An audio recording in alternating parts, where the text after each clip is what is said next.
Two West Virginia National Guard members remain in critical condition this morning. I definitely heard two boom booms. After an ambush-style attack Wednesday just blocks from the White House. The suspect came around the corner, raised his arm with a firearm and discharged it at the National Guard members. Both Guard members shot in the head, according to two officials. Video shows the moment authorities subdued the suspect, while just feet away, others performed CPR on one of the victims. NBC News has learned the suspect is 29-year-old Afghan national Rahamanullah Lakanwal, according to 4 senior law enforcement officials, who say his last known address was in Washington state.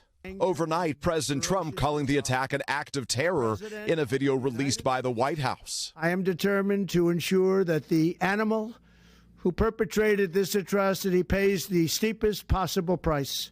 The Homeland Security Secretary writing that the suspect came into the U.S. in September of 2021, after the withdrawal from Afghanistan under President Biden, a part of a program to resettle Afghans who worked with the U.S. The CIA Director John Ratcliffe telling Fox News Digital overnight the suspect was brought to the U.S., quote, due to his prior work with the U.S. government, including CIA.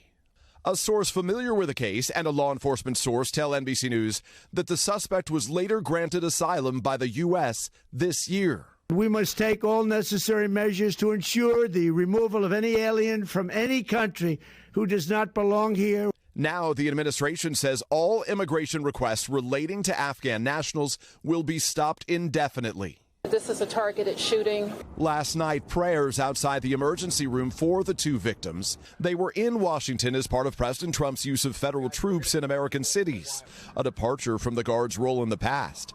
The effort has been held up in courts in many areas.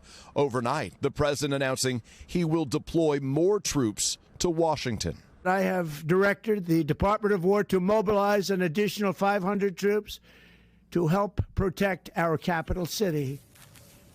Authorities say the suspect was also shot in that incident and is being hospitalized. President Trump last night said that he was severely wounded.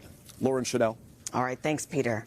All right. NBC's Tom Winter is here with us on the desk with more on this investigation. Tom, good morning to you. As with in any of these cases, everyone always wants to know, what is the motive? What are investigators looking for this morning? Yeah, good morning. I mean, the key focus right now, this individual, we are told, has a driver's license, has a vehicle.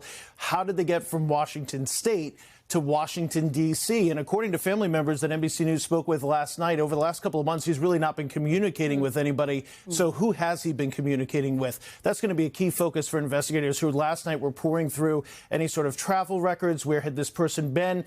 Who was he last speaking to? And, of course, that will then ultimately go to the motive and whether or not he can be legally charged with terrorism. But this is initially being looked at as a terrorism investigation. By the way, not the first time the FBI has investigated somebody who's an Afghan national who worked for the CIA as a security guard. Last fall, they stopped somebody with an Election Day plot being directed by ISIS-K, an ISIS group in Afghanistan. So this is a concern for them. So what happens next then in this investigation? I mean, he's shot, but he is alive. He's shot. He is alive. There's no indication at this point that he's made any sort of statement. So they're obviously going to dig through that cell phone.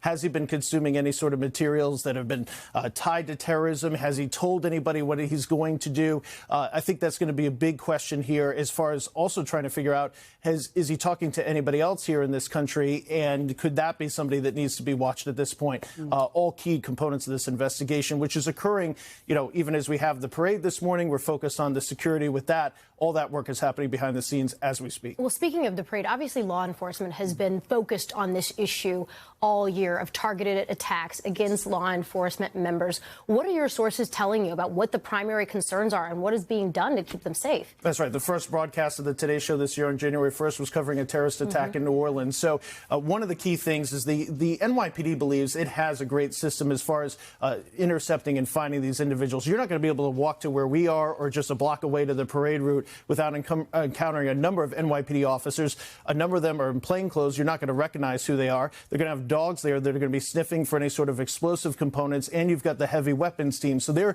philosophy is push this threat out, screen people, check people, push the threat out. In the meantime, the NYPD's Intelligence Bureau is working up a full profile of who this individual is, what their background is. Do they have any connections to anybody they've had in the past?